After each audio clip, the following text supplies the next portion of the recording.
আসসালামু আলাইকুম রহমতুল্লাহি ওবরকাতুহু। সম্মানিত দর্শক, বাংলাদেশের প্রবীণ রাজনীতিবিদ এবং সর্বজন শ্রদ্ধেয় রাজনীতিবিদ মির্জা ফখরুল ইসলাম আলমগীর রাষ্ট্রপতি হিসেবে শপথ গ্রহণ করেছেন।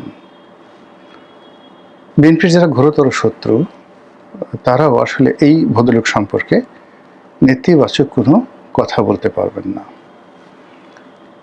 রাজনীতিতে সাধারণত ঘুষ, দুর্নীতি, অনিয়ম, স্বজনপ্রীতি থেকে শুরু করে আরো অনেক বিষয়াদি সামনে আসে। কিন্তু মির্জা ফখরুল সাহেবের যে সুদীর্ঘকালের রাজনীতি, সেই সুদীর্ঘকালের রাজনীতিতে এই বিষয়গুলো সামনে আসেনি। কেবলমাত্র তার ভাই,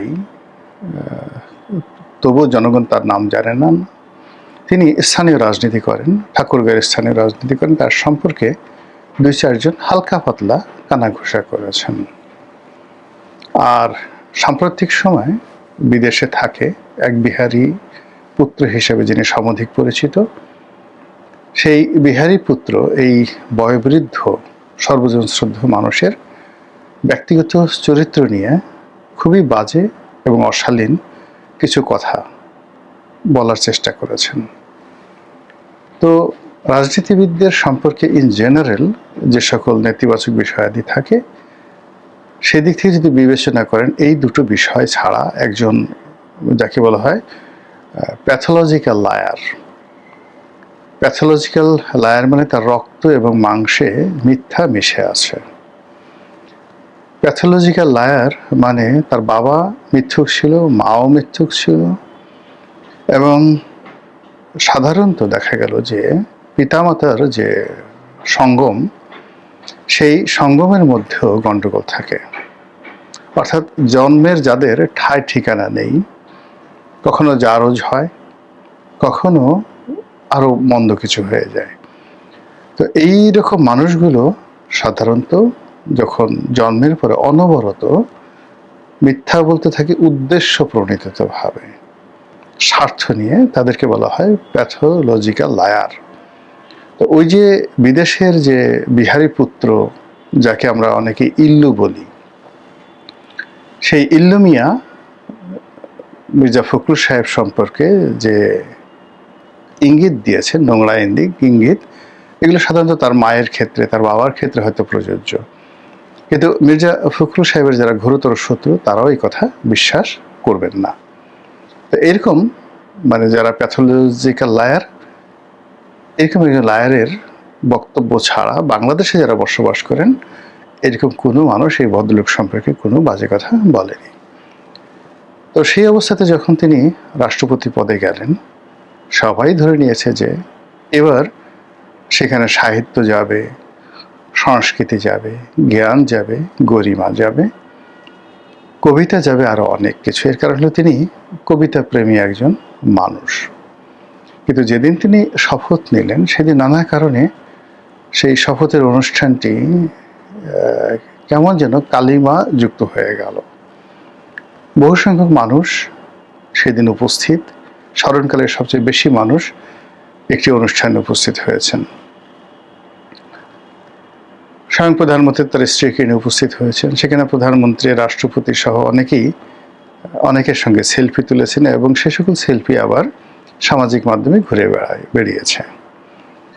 বঙ্গভবনের বিভিন্ন দৃশ্য, তারপরে বিভিন্ন যে সকল ফটো কার্ড প্রচণ্ডভাবে ভাইরাল হয়েছে। তার মধ্যে মির্জা ফখরুল ইসলাম সাহেবের জামাতা, তার কয় মেয়ে আমি জানি না, তবে এক মেয়ে যে অনেক আগের থেকে তিনি সুপরিচিত, মেয়ের নাম শামা রুস। তো এই ভদ্রমহিলা, তিনি তার পিতা যখন জেলে ছিলেন তখন তাকে নিয়ে একটি আবেগঘন স্ট্যাটাস দিয়েছিলেন, এবং সেই স্ট্যাটাসের প্রেক্ষিতে আমি আবার একটা লেখা লিখেছিলাম নয়া দিগন্তে। মহাসচিব জেল থেকে বের হয়ে আবার আমাকে টেলিফোন করেছিলেন, ধন্যবাদ জানিয়েছিলেন দুটো কারণে। প্রথমত সেই লেখাটির কারণে, আর দ্বিতীয় কারণ হলো জেলখানাতে আমি যে রুমে ছিলাম কাশিমপুরে, ঠিক সেম রুমটাতে তিনি ছিলেন। আর ওখানে আমাকে যে সেবা করত যে ছেলেটি, তিনি মির্জা ফখরুল ইসলাম আলমগীর সাহেবের সেবা করতেন। ফলে ওই সুবাদে মানে আমার ব্যক্তিগত আচরণ কি, চালচলন কি, ওই 50 দিন আমি জেলখানায় কী করেছি এটা উনি সঙ্গত কারণে জেনে গিয়েছিলেন। তো উনি সেখান থেকে বের হয়ে আমাকে একটা টেলিফোন করেছিলেন, আমরা দীর্ঘক্ষণ কথাবার্তা বলেছিলাম। তো এর প্রেক্ষিতেই এই যে মির্জা ফখরুল ইসলাম আলমগীরের কন্যা সামারুহ, তার সম্পর্কে একটা স্নেহ কাজ করেছিল। পরবর্তীতে যেটা জানলাম সেটা হলো এই সামারুহ যে স্বামী ফাহাম আব্দুল সালাম, তার সম্পর্কে। তো ফাহাম বিতর্ক করতেন আব্দুল তুষারের মতো একটা সময়, দেখতে শুনতে বেশ স্মার্ট, তারপরে স্ট্রেট ফরওয়ার্ড হয়তো কথাবার্তা বলেন। পশ্চিমা ধাঁচের যে বইপত্রগুলো রয়েছে, বিশেষ করে যেগুলোকে বলা হয় ফিলসফিক্যাল অ্যান্ড লজিক্যাল যে সকল বই রয়েছে, তিনি এ সকল বইপত্র পড়েন, এটা বোঝা যায়। সেটা ইমানুয়েল কান্ট হতে পারে বা শোপেনহাওয়ার হতে পারে, এই ধরনের বইগুলো পড়েন। এই ধরনের বই পড়লে মানুষের কথাবার্তায় যে ধরনের আর্ট আসে, ফাহাম আব্দুল সালামের কথায় ঠিক ওই রকম আর্ট মনে হচ্ছিল। তিনি কথাবার্তা বলতে গেলে বা লিখতে গেলে অনেক সময় দৃষ্টিকটুভাবে উপস্থাপন করেন অনেক কিছু, বা ক্ষেত্র বিশেষে মুখের শব্দ বিকৃত করেন, গালাগাল করেন। কিন্তু আমাদের দেশে গালাগালি সাম্প্রতিক সময় যেভাবে মানে রীতিমতো প্রাতিষ্ঠানিক রূপ লাভ করেছে, সে তুলনায় তার যে গালাগাল, সেই গালাগালটা আরেকটু পরিশীলিত গালাগাল মোটামুটি শোনা যায় যৌক্তিকভাবে। ভদ্রলোকের সঙ্গে আমার কখনো পরিচয় হয়নি। তো তার কয়েকটি বিতর্ক প্রতিযোগিতার স্কুল জীবনের যে ছবি, তাতে দেখলাম যে 93-তে তিনি টেলিভিশনে বিতর্ক প্রতিযোগিতায় অংশগ্রহণ করেছিলেন। ধরে নেওয়া হয় ওই সময় তিনি স্কুলে অথবা কলেজে পড়তেন। তো ওই সময়টাতে যদি তিনি স্কুল এবং কলেজে পড়তেন, ধরে নেন যে আমাদের যে এইজ, আমাদের এইজের তুলনায় হয়তো 15 বছরের 15 বা 16 বছরের তিনি আরও তরুণ হবেন। তো তার জন্য ওই একে তো মির্জা ফখরুল সাহেবের জামাই, সামারুহের জামাই, তো এই কারণে তার প্রতি একটা আপত্তিস্নেহ সবসময় কাজ করেছে। তিনি যাই বলেছেন, যা করেছেন, ওটা একটা স্নেহের দৃষ্টিতে আমার কাছে মনে হতো যে আমার সন্তান বা আমার ছোট ভাই এরকম একটা কোনো কাজ করলে আমি ওভাবে নিতাম। তো সেই ফাহাম আব্দুল সালাম বাংলাদেশে এই জুলাই আগস্ট বিপ্লবের পরে এসছেন। তো তাকে মুখোমুখি আমার কখনো দেখার সুযোগ হয়নি। নেভার এভার আমার সঙ্গে ফাহামের কখনোই কথা হয়নি। কিন্তু এরা, ফাহাম একটা সময় পিনাকি, ইলিয়াস এই চক্রের সঙ্গে একবার জড়িয়ে গিয়েছিলেন। আবার পরবর্তীতে দেখা গেল যে তাদের সঙ্গে তার সেই চক্রটা ভেঙে যায়, তিনি আবার তাদের মতো আলাদা হয়ে যান। তো আমাদের এই সমাজ ইদানিং কিছু মানুষ হয়েছে যারা মূলত এদেরকে ব্লগার বলবেন না অ্যাক্টিভিজম করে অ্যাক্টিভিস্ট বলবেন বা ইউটিউবার বলবেন। আমি এই জিনিসগুলো আমি নিজে দীর্ঘদিন যাবৎ ইউটিউবের সঙ্গে আছি, আমি বুঝি না যে আমাকে কেন ইউটিউবার বলা হবে বা কেন আমাকে ব্লগার বলা হবে, আমাকে কেন অ্যাক্টিভিস্ট বলা হবে। মানে অ্যাক্টিভিস্ট বলতে আসলে কি বোঝায়, এই বিষয়গুলো নিয়ে আমার নিজেরই যথেষ্ট কনফিউশন আছে। ফলে ফাহামকে কেউ হয়তো অ্যাক্টিভিস্ট বলেন, কেউ ইউটিউবার বলেন, কেউ আরও অনেক কথাবার্তা বলেন। তো এটা নিয়ে আমার মূল ব্যাপার হলো যে এগুলো নিয়ে আমার দরকার নেই। দরকার হলো যে সে আসলে যে কথাগুলো বলছেন, সেগুলো যখন আমার কানে আসছে, সেগুলো কিভাবে রিয়াকশন আমি করি। যতটুকু তিনি যাবৎকালে বলেছেন প্রায় সব কথাই চৌকস, আপনার দ্বিমত থাকতে পারে কিন্তু আপনি অস্বীকার করতে পারবেন না, ইত্যাদি ইত্যাদি ইত্যাদি। তো সেই ফাহাম আব্দুল সালাম যখন বাংলাদেশে এলেন, বিভিন্ন জায়গাতে তিনি অনুষ্ঠান করলেন। আমি দেখলাম যে অন অ্যাভারেজে টেলিভিশন থেকে যেভাবে লম্বা চূড়া মনে হয়, কিন্তু বাস্তবে তিনি সে তুলনায় একটু খাটো, স্বাভাবিকভাবে একটু খাটো, অনেকটা সেই শাহেদ আলম, সাংবাদিক শাহেদ আলম, পিনাকি ইলিয়াসরা যাকে গালাগাল করে বিরিয়ানি আলম বলেন, he is mostly bad named by biryani Alam. তো এই ফাহাম আব্দুল সালাম এবং শাহেদ আলম, এদের উচ্চতা ঠিক সমপর্যায়ের হতে পারে, এরকমভাবে একটা আন্দাজ করলাম। শাহেদ আলমকে আমি চিনি ব্যক্তিগতভাবে, আমার সাথে সম্পর্ক ভালো, কাজে আমি উচ্চতাটা মাপতে পারি এবং সেই উচ্চতায় আমি ফাহামকে ধরে নিয়েছি। তো এই ফাহাম বঙ্গভবনে গেলেন তার শ্বশুরের অনুষ্ঠান উপলক্ষে। সব লোকজন নানা রকম ট্রল শুরু করলো। সে একটা ব্রেস্ট, ডবল ব্রেস্ট বলা হয় এগুলোকে, এক ধরনের কোট পরে আসছে, যেটা একসময় সাধারণত 70-এর দশকে এই ধরনের কোট পরা হতো। বড় বড়, অনেক বড়, যাকে বলা হয় সেই কোটের যে কলার, ওই কলার এখন সাধারণত কেউ পরে না।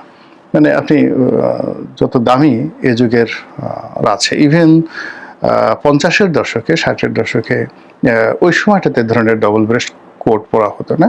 তো এটাকে একজন ইয়াং, একেবারে ইয়াং, তারপরে সাইজে একেবারে ছোট, যদি এটা খুব বড় লম্বা প্রকৃতির হতো, ডোনাল্ড ট্রাম্পের মতো লোক হতো, তাহলে এটা হয়তো কেমন দেখাতো আমি জানি না, কিন্তু এই কোটটি আসলে তার সঙ্গে মানায়নি। ফলে এটি নিয়ে মানুষ ট্রল করছিল, আহা জামাই কোট পরেছে দেখার মতো, ইত্যাদি ইত্যাদি ঘটনা। এখন পোশাক আশাক একান্ত ব্যক্তিগত রুচির বিষয়, কে কোনটা পরবে না না পরবে এটা তার একান্ত ব্যক্তিগত বিষয়। কিন্তু বঙ্গভবন, শাহ মাহরুর মির্জা, মির্জা ফখরুলের ড্রেস কোড, ফাহাম আব্দুল সালামের যে ব্যক্তিত্ব, তার সঙ্গে আসলে কোডটা নিয়ে সাধারণ জনগণ যে বিতর্ক করছে, এর মধ্যে আমি নেতিবাচক কিছু দেখি না, because they are expecting much more positive things from Faham Abdul Salam. কিন্তু সেটা হয়তো পোশাকের ক্ষেত্রে সে যাকে বলা হয় রাখতে পারেনি, সে তার নিজের ব্যক্তিগত যে রুচি অভিরুচি সেটা পোশাকে ফুটিয়ে তুলেছে। দ্বিতীয়ত হলো, সে পারিবারিক একটা অনুষ্ঠানে বসেছে, এটা রাষ্ট্রপতির অনুষ্ঠান, তার শ্বশুর অনুষ্ঠান। আমাদের দেশে সাধারণত মুরব্বীদের সামনে আমরা পা তুলে বসি না, এমনকি চেয়ারে হেলান দিয়েও ওইভাবে খুব স্টাইল করে বসি না। এটা আমাদের দেশের ভদ্রতা। বিশেষ করে মির্জা ফখরুল সাহেবের মতো যেখানে হাই গ্রেডের ভদ্রলোক, জেন্টলম্যান, তিনি মানে তার কতটা জেন্টেল, একটা অনুষ্ঠানে ধরুন আমি গেছি, তো তিনি তো আমার সে বয়সে অনেক বড়, সম্মানিত, কিন্তু জীবনে কখনো তুমি করে বলেননি, আপনি আপনি করে বলেন। তো উনি আমাকে দেখে সোফা থেকে দাঁড়িয়ে গেলেন এবং তার নিজের আসনটি তিনি ছেড়ে দিলেন। তা আমি বললাম যে ভাই আমি তো এখানে বসতে পারবো না, আপনি এখানে বসেন প্লিজ প্লিজ। সে কিছুতেই বসলো না। পরে সেই সোফার উল্টো দিকে একটা চৌকি ছিল, সেই চৌকি আমি এবং উনি পাশাপাশি বসে প্রায় 2.5 ঘন্টা 3 ঘন্টা আমরা সেই অনুষ্ঠানে বসে গল্প করলাম, কিন্তু কিছুতেই তিনি আমার সামনে সেই সোফাতে বসলেন। এইরকম ভদ্রলোক। তো যে মির্জা ফখরুল সাহেব সোফা ছেড়ে দিলেন, তার পাশে কিন্তু মোয়াজ্জেম হোসেন আলাল সাহেব ছিলেন, তিনি কিন্তু আমার বন্ধু মানুষ। তো মোয়াজ্জেম হোসেন আলাল কিন্তু সোফা ছাড়েননি। কিংবা ধরুন তার পাশে আরও একজন নেতা ছিলেন, তিনি কিন্তু সোফা ছাড়েননি, কিন্তু মির্জা ফখরুল ইসলাম আলমগীর সাহেব সোফা ছেড়ে দিয়েছিলেন। তো এইরকম একজন ভদ্রলোক মানুষ, কাজেই তার জামাতা, তার মেয়ে, তার কন্যা, তার সন্তান সম্পর্কে তো মানুষ ওই রকমই আশা করে।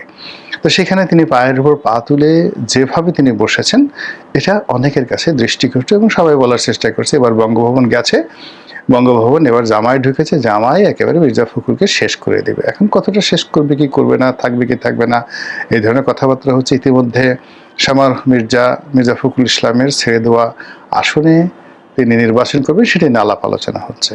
তো এইরকম অবস্থা চলছে।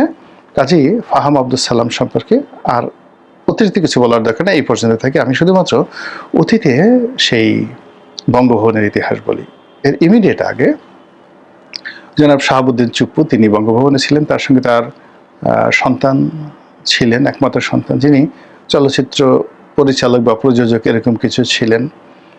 অত্যন্ত মানে যাকে বলে পিতা তাকে খুবই ভীষণ রকম স্নেহ করতেন, তারও ডাকনাম রনি। তিনি সেখানে থাকতেন। তো রনির কারণে একবার তিনি সিনেমা দেখতে গেলেন, শাহাবুদ্দিন চুপ্পু সিনেমা দেখতে গেলেন, এটি নিয়ে খুব ট্রল হয়েছিল। এর আগে সেখানে জিল্লুর রহমান সাহেব ছিলেন, জিল্লুর রহমান সাহেবের ছেলে পাপন সেখানে থাকতেন এবং সেটা নিয়ে অনেক কথাবার্তা হতো। কিন্তু ওইভাবে পাপন পরবর্তীতে যখন এমপি হলেন, তিনি নিজেই এত ইতিহাস তৈরি করেছেন যে তাকে আর মানে তার পিতার দিকে তাকাতে হয়নি বা বঙ্গভবনের কোনো কথা তার মানে মাথায় নিতে হয়নি। এরপরে সবচেয়ে বেশি সমস্যাটা হয়েছিল বি চৌধুরীর জামানাতে। আপনারা জানেন যে ডক্টর বদরুদ্দোজা চৌধুরী এবং মাহিবি চৌধুরী বাংলাদেশের খুবই আলোচিত এবং বিখ্যাত ব্যক্তি। তো মাহিবি চৌধুরী নানা কারণে বিখ্যাত, সুন্দরভাবে কথা বলেন, ব্যবসা বাণিজ্য করেন, অনেকটা মিডিয়া জগতে দীর্ঘদিন ধরে তিনি এবং তার পিতা জড়িত। তো সেদিক থেকে তিনি যখন বঙ্গভবনে গেলেন এবং তার একমাত্র সন্তান হিসেবে তিনিও বঙ্গভবনের বাসিন্দা হলেন, কিন্তু যে সমস্যাটা দেখা দিল সেটি হলো যে তিনি নাকি বাংলাদেশ টেলিভিশনে ব্যবসা বাণিজ্য করতেন এবং তার নিকটতম প্রতিদ্বন্দ্বী সেখানে ছিল আরাফাত রহমান কোকো। শোনা কথা, একেবারে গুজব, শোনা কথা, কিন্তু এগুলো সমস্ত মানুষ বিশ্বাস করে। এবং এই বিলবোর্ডের ব্যবসা, বিজ্ঞাপন ব্যবসা, এগুলো নিয়ে নাকি তারেক রহমান সাহেব, তারপরে আরাফাত রহমান কোকো এবং বি চৌধুরীর ছেলে মাহিবি চৌধুরী, এদের মধ্যে ভুল বুঝাবুঝি হয়েছে। আদৌ হয়েছে কিনা, সত্য কিনা মিথ্যা কিনা ডাজ নট ম্যাটার, কিন্তু বাংলাদেশের একেবারে সব জায়গাতে এই দুর্নাম, এই বদনাম, এই গুজব একেবারে ডালপালা বিস্তার লাভ, মানে বিস্তার করেছে। এবং সেই বিস্তার করার ফলে কি হলো, আলটিমেটলি যখন বি চৌধুরীর চাকরি চলে গেল, অর্থাৎ তিনি প্রেসিডেন্ট পদে থেকে পদত্যাগ করতে বাধ্য হলেন, তারপর মাহিবী চৌধুরী সেই সহ তার পিতা সহ বিএনপির নিগ্রহের শিকার হলেন, তখন সবাই, এবং পরবর্তীতে উনি যখন রাজনৈতিক দল করেন বিকল্পধারা, সেখানেও তার যে পুত্র স্নেহ, সেই পুত্র স্নেহের কারণে তিনি সেই তার রাজনৈতিক দলগুলো ধরে রাখতে পারলেন না। ডক্টর কামালের মতো মানুষ, কর্নেল অলির মতো মানুষ, তাদের সাথে তার সম্পর্ক নষ্ট হয়ে গেল কেবলমাত্র সন্তানের কারণে। এই জন্য সবাই বলাবলি করছে যে এই বৃদ্ধ বয়সে মির্জা ফখরুল ইসলাম আলমগীর সারা জীবন তিনি যে সুনাম রেখেছেন, সুখ্যাতি রেখেছেন, সেগুলো এই বুড়ো বয়সে এসে তার দামাদ মানে তার জামাইয়ের কারণে অতীতের যে রেকর্ড, বঙ্গভবন কেন্দ্রিক, বঙ্গভবন পুত্রদের, ভূমিপুত্রদের যে অত্যাচার, যে জুলুম বা যে দুর্নাম, যে বদনাম যা কিছু হয়েছিল, সেটা ফাহাম আব্দুল সালামকে আকর্ষণ করবে কিনা, এবং সেটা যদি হয় এটা মারাত্মক আকার ধারণ করবে। কারণ হলো, সরকারে এমন অনেক কর্তা ব্যক্তি আছেন যারা মূলত মির্জা ফখরুল ইসলাম সাহেবকে পছন্দ করেন, কিন্তু ফাহামকে পছন্দ করেন না ডিউ টু হিজ নলেজ। এই সরকারের ভিতরে অনেক বোকা লোক আছেন যারা লেখাপড়া করেন না। তিনি বিভিন্ন সময় যেটাকে তিনি মানে গালি হিসেবে বলেছেন মাদার চোদ, খুব সুন্দর করে বলেছেন মাদার চোদ কি, যেগুলো মানে বলা যায় না, ডিসপিকেবল মাদার চোদ, এরকম সুন্দর করে বলেছেন।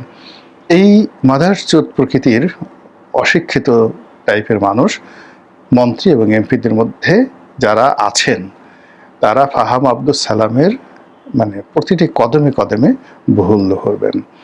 এর ফলে কি হলো যে ওই জায়গাতে বঙ্গভবনে যদি ফাহাম আব্দুল সালামের আনাগোনা খুব বেশি হয়, আবার তিনি পা তুলে চলাফেরা করেন, কিংবা ওই শ্বশুরের পরিচয়ে বা স্ত্রীর পরিচয়ে তিনি যদি এই সমাজে একটি টুশব্দ করার চেষ্টা করেন, তাহলে কি হবে, তার এতদিনের অর্জন, তার শিক্ষা দীক্ষা থেকে শুরু করে যা কিছু আছে ইত্যাদি নেতিবাচক হয়ে যাবে, আর তিনি যা নন সেই সমস্ত বিষয়াদিও এখন মানুষ বলার চেষ্টা করবে। মহান আল্লাহ আমাদের সবাইকে হেদায়েত দান করুন, হেফাজত করুন। আসসালামু আলাইকুম ওয়া রাহমাতুল্লাহি ওয়া বারাকাতুহু।